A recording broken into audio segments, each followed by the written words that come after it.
பள்ளிகள்ல வந்து சாதியை அடிப்பது மாதிரி கையெல்லாம் கட்டுறது அப்படின்னு நீதிபதி சந்திரம் அந்த பாஜக சார்ந்த கவுன்சில் வச்சு கிழிச்சி எடுத்துருக்காங்க. பாஜக வந்து சாதி மதமும் என்ன கண்கள்ங்குது, நாங்கள் சமூகத்தின் கொடுமையான கொடிய புண்கள்ங்கிறோம். அது ரெண்டுக்கும் நிறைய தூரம் 10,000 கிலோமீட்டர் தூரம் இருக்குது. அதில் எங்கள் ஐயா சந்துரு சொல்கிற கருத்தை நான் ஒத்துக்கிறேன்.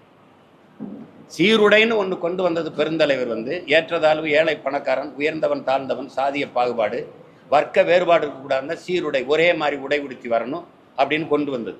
உங்களுக்கு புரியுதுன்னு நினைக்கிறேன். அந்த முறையை பின்பற்றணும். நீதிமன்றங்கள், அரசு அலுவலகங்களில் சாமி படங்கள் வைக்கிறது, இது மாதிரி வைக்கிறது, இதுகளெல்லாம் தூக்கணும். பொதுத்தலம் தான்.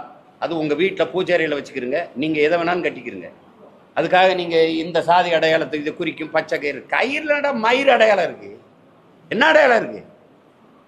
என்ன அடையாளம் இருக்குன்னு கேட்குறேன். மொழியின் அடையாளத்தை விட உனக்கு இது பெரிய அடையாளமா? எப்போ வந்தது சாதி? எப்போ வந்தது மதம்? எது என்ன அடையாளம்? ஏன் முகத்தை பார்க்காம முதுவை பார்த்துக்கிட்டு இருக்க நீ? யார் கற்பிக்கிறது இதெல்லாம்? எதை நோக்கி கொண்டு போற? எத்தனை தலைமுறைக்கு? 15-16 வயசு போய் கத்தி எடுத்துட்டு ஜாதிக்காய் வெட்டிட்டு கிடக்குறான். அடுத்த தலைமுறைக்கு நெஞ்சுக்குள்ள நஞ்சா? அப்ப எதுக்கு பெரியார் உங்களுக்கு? எதுக்கு அம்பேத்கர்? எதுக்கு சிங்காரவேலர்? எதுக்கு சிவானந்தம்? எதுக்கு ரெட்டமலை சீனிவாசன்? எதுக்கு அயோத்தியாச பண்டிதர்? எதுக்கு சிவானந்தம்? எதுக்கு காமராஜர்? எதுக்கு முத்துராமலிங்கத்தேவர்? எதுக்கு சாதி வேணாம்னு பேர் இத்தனை? பிறப்புக்கும் எல்லா உயிருக்கும் 2000 வருஷத்துக்கு முன்னாடி பாடினவன் பைத்தியக்காரன். அப்போ எல்லாரும் பாடி கிழிச்சு எல்லாரும் பாடிட்டான். யார் மேல கீறினாலும் ரத்தம் ஒண்ணுதான். ஆக மொத்தம் நீ நானும் 10 மாதம் கடைசியா எங்க தாத்தனும் பாடிட்டான் பட்டுக்கோட்டை. என்ன என்ன என்ன நடந்திருக்கு? மாறுதல். முன்பு புத்தர் வந்தார், பிறகு இயேசு வந்தார், அப்புறம் காந்தி வந்தார். என்னென்னமோ சொன்னாங்க, எழுதி வச்சாங்க, எல்லாத்தையும் தான் படிச்சிங்க. என்ன பண்ணி கிழிச்சிங்கன்னு கேட்டார் பட்டுக்கோட்டை நம்ம தாத்தா. அவங்களெல்லாம் கிழிச்சு ஒரு எரியிற காலம் எங்களுக்கு ஒரு நாள் வரும்ல. இன்னைக்கு நீ ஊராட்சி மன்ற தலைவர் இருக்க கிழிச்சு எறிகிற. அது நிரந்தரமா உனக்கு இந்த நாற்காலி அப்படி இருக்க போதா?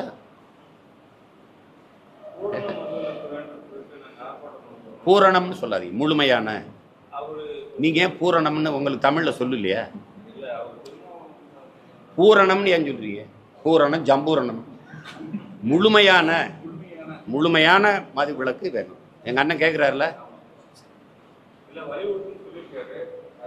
அது பல காலமாக தான் வலியுறுத்துறோம்.